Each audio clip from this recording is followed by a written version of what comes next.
Good morning. I'm Eileen Doherty, Executive Director of the Colorado Gerontological Society. As the director of the society, a nonprofit organization, older adults often tell us they didn't know about many programs, services, and benefits for which they are eligible.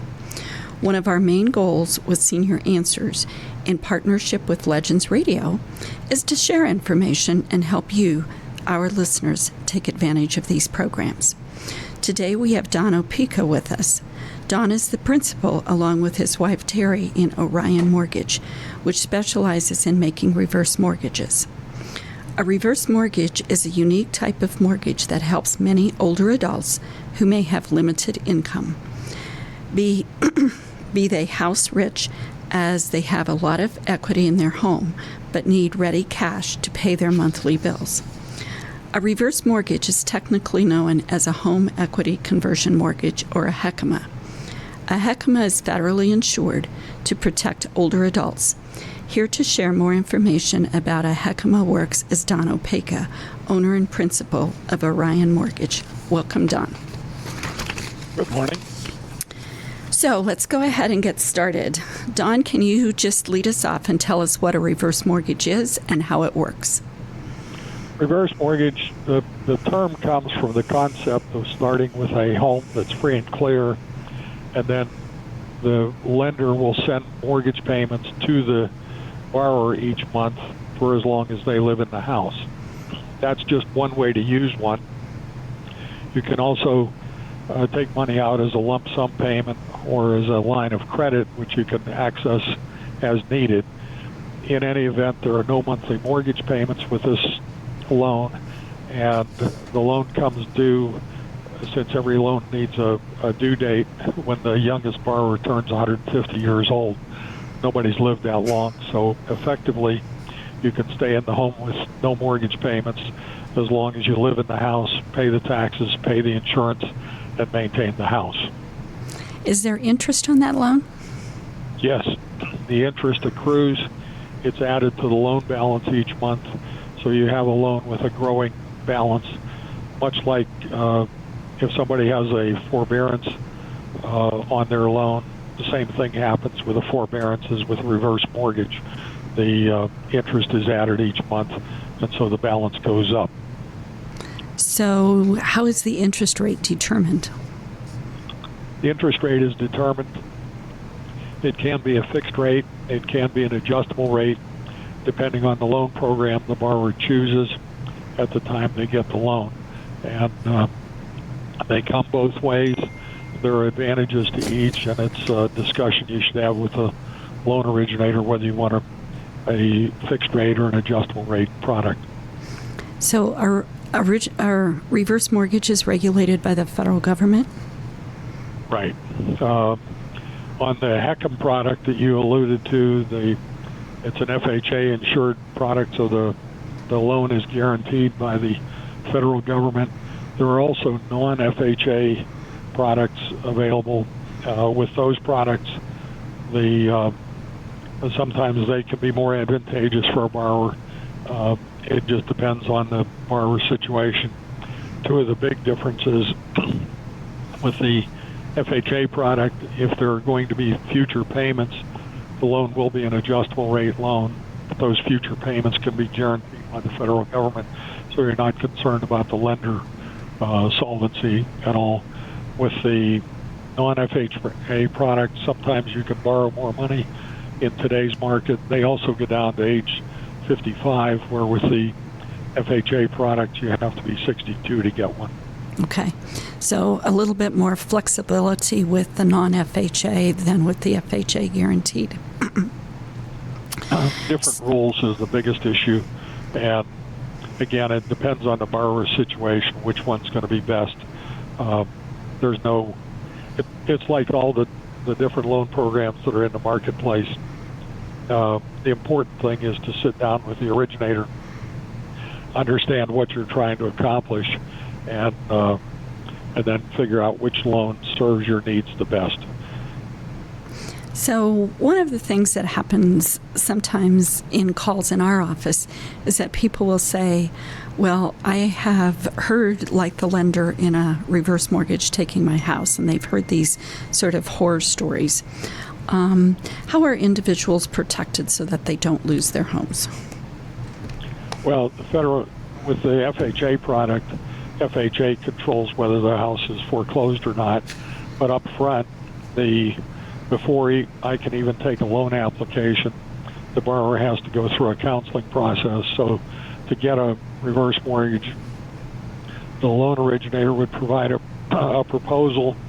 Then the borrower goes to counseling. The counselor has an opportunity to verify that what the loan originator has told them is the same as what the counselor is telling them. Then they do a loan application, and there are a lot of disclosures involved in that. Then once the loan closes, the borrower on a refinance transaction would have 3 days to rescind the transaction. They can read the documents and say stop. And once the rescission period ends, then the loan goes into effect and it stays in place.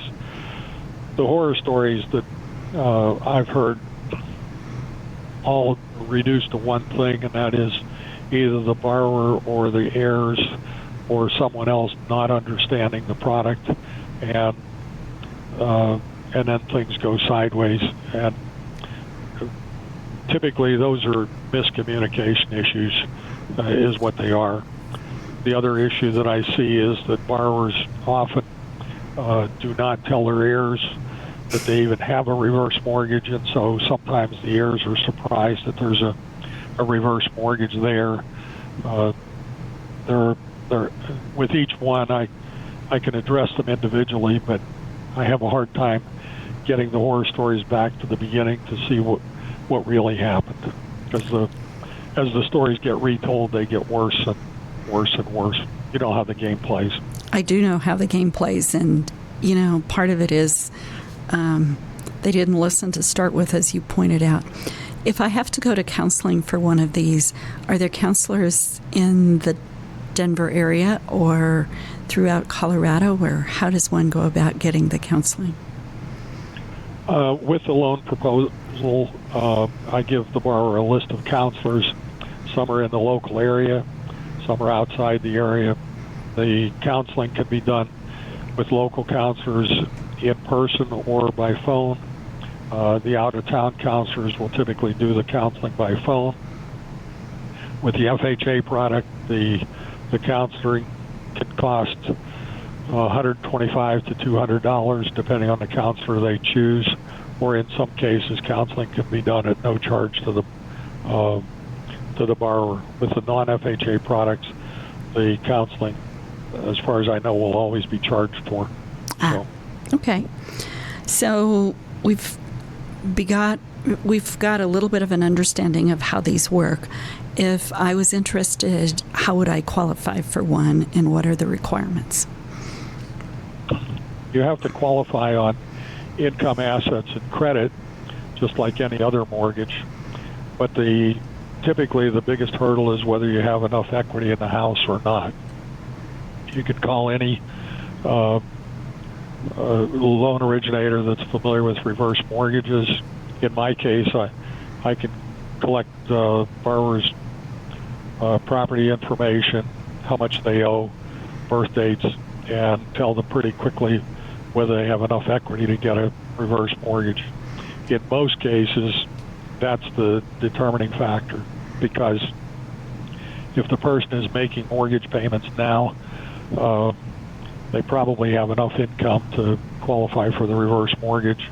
And if they don't have a mortgage on the property, they often have enough income. Although I had one lady come to me without a job. She had no income and could not qualify for the reverse mortgage because she had already exhausted all of her other assets, and she waited too long to get one. Well, and I think, from what I understand, equity is the really important variable in trying to make a reverse mortgage. Is that correct? That's typically the biggest hurdle If there's enough equity, then the rest of the pieces typically fall into place. If there's not enough equity, it ends the transaction pretty quickly. But I had a meeting with a lady yesterday who needs $45,000 cash to close in order to get a reverse mortgage, and it turns out she had the money available. So we'll be moving forward on that one, and she will be bringing money to closing. Well, that's very good. Yep. So sometimes people also ask if I own a condo as opposed to a single-family residence, can I still get a reverse mortgage? Yes. You can get a reverse mortgage on a condo. With the FHA product, the condo has to be FHA approved, or we have to get a single unit approval on it. With the non-FHA product, there's another condo approval process to go through. So regardless of the loan, there's a condo approval process that has to be met. And but we can generally tell pretty quickly whether or not the property will qualify. So does the HOA get involved, the homeowners association, or is it typically something that you can just do with the borrower and the property itself if you're working with a condo? The condo will probably have to get, it depends. If the property is already FHA approved, FHA's got a website where we can verify that pretty quickly. But the other thing that we've got to verify is that the HOA dues have been paid on time, and we typically have to get that verified with the HOA. Okay. So talk to us, just maybe you've alluded to a couple of clients that you have helped. Tell us a little bit about a typical client. We only have about a minute and a half left. Wide variety of situations, everything from needing long-term care to stay in the house. They need money to pay for the non-medical care in the house. We're closing one of those on Thursday next week. To just more income. So in some cases, people are getting ready to retire. In other cases, probably the people that think ahead the most were a lady that came to us as a healthcare professional, had no need for money at the time, but recognized that having a couple $100,000 available for future needs would be handy. And so we put a reverse mortgage line of credit in place for her, and that money can sit there and grow and be available to her until as long as she's in the house, as long as she pays taxes, insurance, and maintenance. So what we've learned this morning is that there are another product, if you will, out there, a reverse mortgage that can help people to stay in their own home. And I think that's one of the goals of most of us as we get older, is that we want to continue to live in our own home. So if financing is sometimes a challenge for how you can continue to live in your own home, we would suggest that you at least check out a reverse mortgage. Thank you, Don. And before we go today, You're welcome. I would like to remind our listeners about the senior housing income tax credit. Individuals who make less than $25,500 from all sources can receive up to $800, even if they are non-tax filers. Those making between $25,500 and $75,000 will receive a prorated amount. This was an effort by the Colorado State Legislature to help with the rising costs that many seniors are facing at this time. I also want to remind people that there is another program called the LEAP program, which can help people with their utilities. The government has increased the monthly income such that individuals who make less than $3,382 per month, or couples who make less than $4,423 per month, can qualify for help with their utility bills. Again, if you have questions about how these programs work, you can feel free to call our office at 303-333-3482.